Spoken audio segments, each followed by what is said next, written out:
You know, the most lonely entrepreneurs are the ones that are actually successful. The ones that have business figured out, that make all this money, they're at the top of their industry. They're the ones with no network.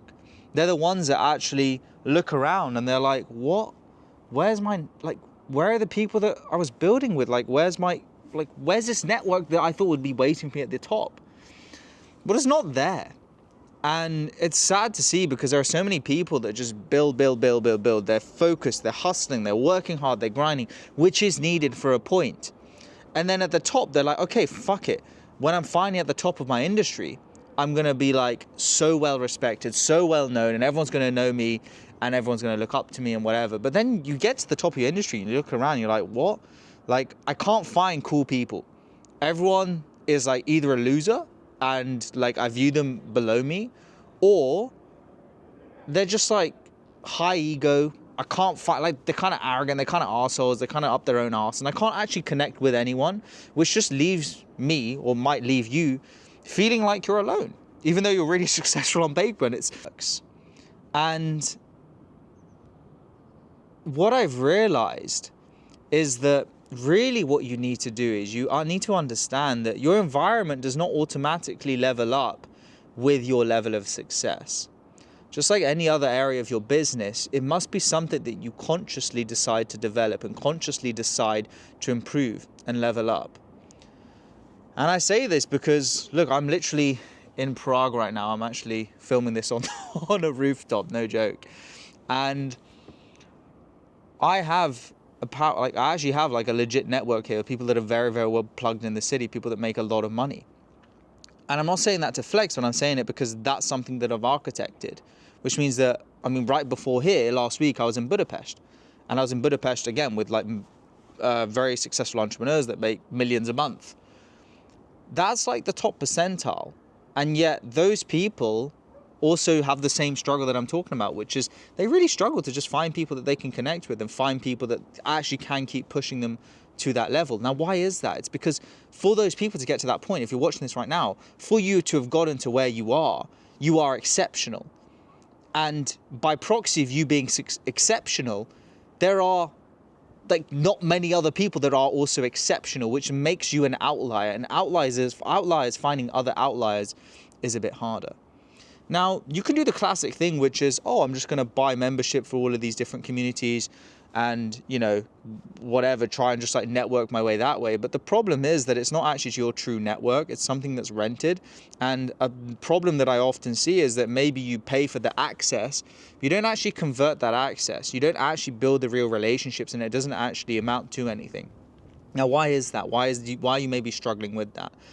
You might be struggling with it because what rewards you in business, which is basically flexing, does not reward you in your social life. And I'll explain that.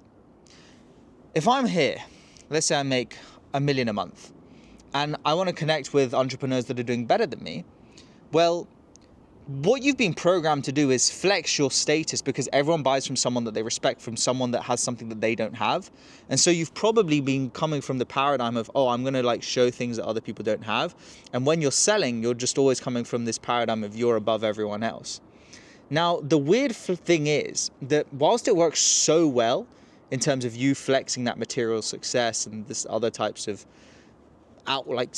you flexing in a way in whatever capacity that might be, even you just boasting slightly, it simply turns off the people that you actually want to connect with. Now, why is that? Because if you're making $1 million a month or $2 million a month or $5 million a month, you probably want to connect with people that make maybe $100 million a month or $50 million a month or $1 billion, whatever it is.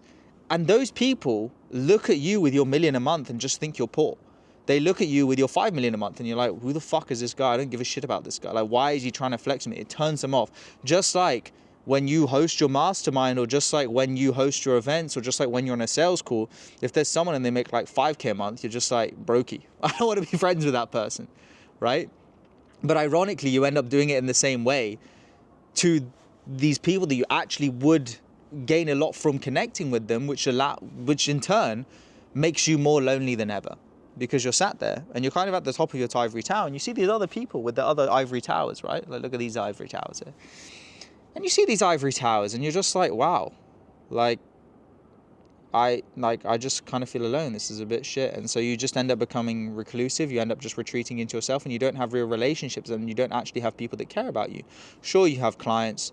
Sure, you have business partners, and maybe have a girlfriend, or like half, like whatever. But you do know that there is like a fulfillment, and you feel this lack. You feel this lack of like, where are my boys? But it's difficult, because then you look at your friends from university, or your friends from school, or your friends that you grew up with, and you're like, but I'm just past them.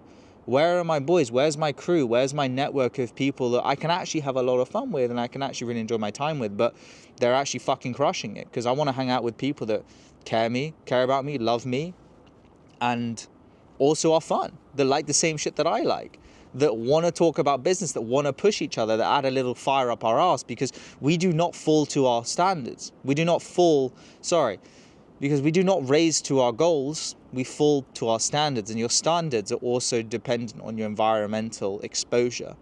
And that's why it's so important to get into these masterminds, to go and to meet all these people. I mean, I've hosted 5 masterminds across the world in the last 6-7 months. And each one, people that came found it so useful, not necessarily just because of the content that I was putting out and the source and the information that I was presenting the audience, but really because of the network, and really because of the room. But then in those rooms, it's really differentiated between the people that actually made the most of that room, i.e. the people that converted that access into trust, and those that didn't, because the ones that converted that access have ended up building new businesses, signing new partnerships, buying real estate, getting access to OTC deals and like off-market investments and whatnot. Like, that's really what differentiates you and your success. It's like, how do I actually, like, I've made all this success, but how do I make sure that I'll never feel alone again? Well, what you need to realize is it's a skill, just like anything else. You've conquered other business skills. This is also a skill that you can conquer. You just need a system. And the system's pretty simple. I've posted on my YouTube before, so if you want it, go check it out. And for now, I'll leave you there, because I'm freezing my balls off. So much love. Hope you found this helpful, something to ponder, and I'll see you on the next one.